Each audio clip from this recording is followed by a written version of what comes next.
Having already dropped 2 atomic bombs on the civilian cities of Hiroshima and Nagasaki in 1945, the U.S. government had ample time to study the deadly effects of radiation.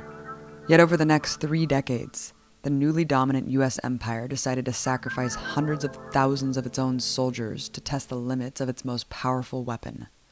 After World War II, the U.S. staked claim to the Marshall Islands in the Pacific Ocean, home to 68,000 people at the time. In 1946, the U.S. carried out Operation Crossroads at Bikini Atoll in the Marshall Islands, the first of hundreds of nuclear tests it would carry out using unwitting human subjects.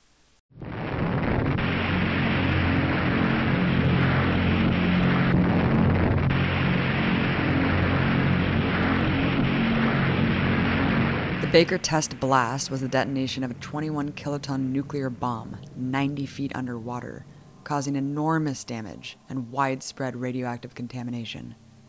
Navy ships full of sailors were specifically placed in the fallout radius. According to a lawsuit, every single person aboard at least one vessel died at a young age from radiogenic disease. 8 years later, the U.S. military conducted Castle Bravo, exploding a hydrogen bomb a whopping 1,000 times more powerful than the atomic bombs dropped on Japan on Bikini Atoll, exposing thousands more servicemen as well as tens of thousands in surrounding communities to radioactive fallout. According to a 2012 UN report, the 67 tests covered the Marshall Islands with a radioactive plume that caused near irreversible environmental contamination and loss of culture and livelihoods for native people who faced indefinite displacement after being forced to evacuate. According to residents, some of the country's islands were completely vaporized during the tests. Tens of thousands died from radiation-related illness, according to the Institute of Medicine, with thousands more civilian victims abandoned. At the same time across the world, more than 200,000 American soldiers, sailors, airmen, and Marines were forced to partake in a series of open-air nuclear blasts in the Nevada desert, named Operation Desert Rock.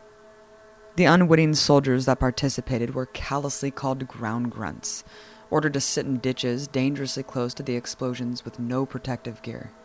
They wore badges to monitor their exposure levels so the government could test what grotesque results arose from their new weapons.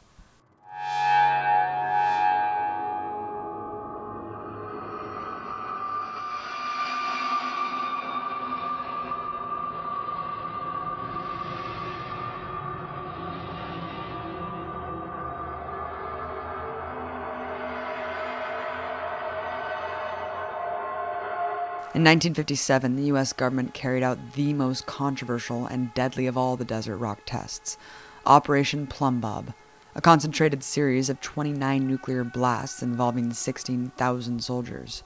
To illustrate just how the military commanders viewed their soldiers, they also tested hundreds of pigs in the same experiment.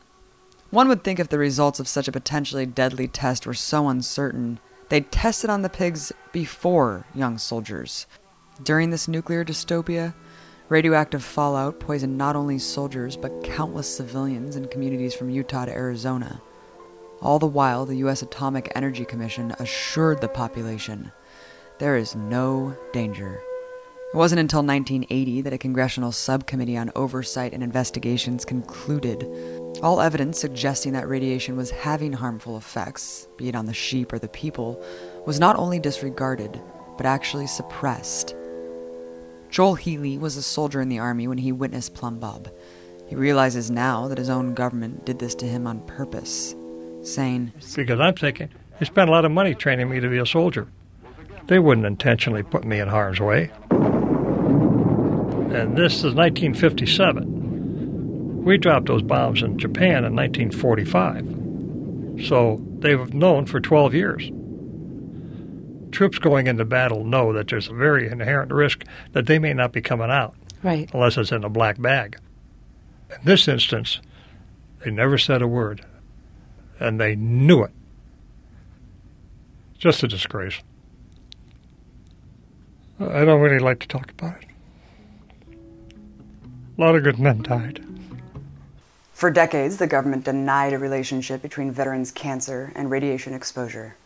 Finally, in 1979, the first veteran was awarded disability for his radiation-linked cancer.